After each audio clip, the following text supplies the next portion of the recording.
Wale watu wanajua about devolution sana, watuambie hivi,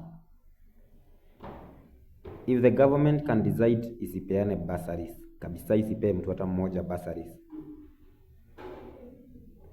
like haiwezi fanya education ikuwe kama vile ilikuwa some years back.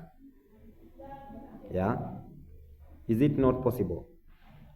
At least mtu asome, because it is the only thing that you can have at hand which can now help you even by yourself. Kusoma ndio tu kitu ambayo inaweza kusaidia kujisaidia mwenyewe. So hii mambo ya wengine wanapata bursaries, wengine hawapati, who said that there are those people who deserve and those people who does not? In a country, as much as we are different in terms of beliefs, we are different in terms of backgrounds, at least what is being offered by that country, if you belong to that country, should be offered equally. Okay? So, is it doable? Is it something that is possible? Mkiwa of course mmeondoa kitu kama corruption, like is it doable? If yes, then we need to raise alarm that it can, because it can happen. If many people decide now we are going to do this, sisi wote hatuta hug trees na pia hatuta demonstrate on the streets.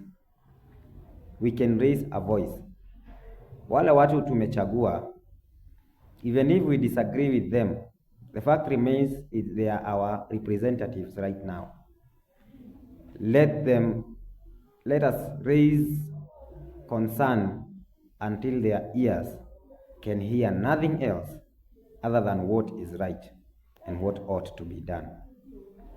But watu hatufai, some of the times when you lose something and you don't have it, we tend to kujifungia, you don't talk about it. So it will now hit you sometimes from here and you will be alone. Wale watu ambao maybe walikosaga school fees na of course hawaku raise alarm, hawakufanyia harambe, waliacha shule. So right now if uliacha shule like let's say 5 years ago, right now ndo inakuhit. But kama wakati huo kunge happen something, at least either ni kitu kama harambe ama government ingilie ama usaidiwe usome, you would be a different person right now. So my concern is, can we do something about it?